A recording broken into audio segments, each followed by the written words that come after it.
बिहार चुनाव नतीजों के बाद एक बड़ी बहस चल रही है कि क्या महिलाओं के खाते में आए 10,000 रुपए की वजह से एनडीए को ऐतिहासिक जीत मिली है। विपक्ष इस पर लगातार हमले बोल रहा है। ऐसे माहौल में लोक जनशक्ति पार्टी रामविलास के प्रमुख चिराग पासवान ने चुप्पी तोड़ते हुए इस पर अपना जवाब दिया है। उन्होंने इस पूरे मामले पर अपनी प्रतिक्रिया देते हुए न सिर्फ विपक्ष पर तंज कसा बल्कि सरकार की योजनाओं को लेकर भी कई बड़े दावे भी किए।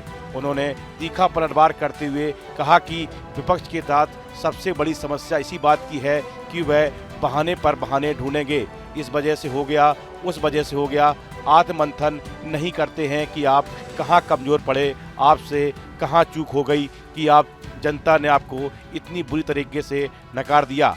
उन्होंने आगे कहा कि विपक्ष को 2025 ही नहीं बल्कि 2020, 2015 और 2010 सभी चुनाव की समीक्षा करनी चाहिए ताकि उन्हें समझ आ जाए कि आखिर गलती कहां हुई। चिराग पासवान ने अपने बयान में साफ कहा कि 2015 और 2020 के नतीजों में भी एकजुट एनडीए होता तो जीत एनडीए की होती। उन्होंने कहा कि 2015 की जीत क्या आरजेडी की जीत थी? नहीं, वह मुख्यमंत्री नीतीश कुमार का उनके साथ जाना था। अगर उस वक्त भी मुख्यमंत्री नीतीश कुमार एनडीए गठबंधन का हिस्सा होते तो परिणाम यही रहने थे। आरजेडी फिर 20 से 25 सीटें पार नहीं कर पाती। 2020 में भी अगर मैं एनडीए गठबंधन का हिस्सा रहता तब भी यही परिणाम रहते। वहीं महिलाओं के खाते में 10,000 रुपए दिए जाने के बाद सरकार द्वारा 2 लाख रुपए देने के वादे पर चिराग पासवान ने भरोसा जताते हुए कहा कि बिल्कुल उसको भी जल्द से जल्द पूरा किया जाएगा। उन्होंने इस योजना को फ्रीबी कहने पर भी आपत्ति जताई और कहा कि लोग गलत वे में ले जा रहे हैं। जिस महिला ने इसका सही उपयोग कर दिया वह उद्यमी बनकर अपना व्यवसाय शुरू कर पूरे परिवार को आगे बढ़ा सकती है। यह फ्रीबी नहीं है। चिराग ने कहा कि यह योजना देश के इतिहास की सबसे खूबसूरत और सशक्त जन कल्याण योजनाओं में से एक है।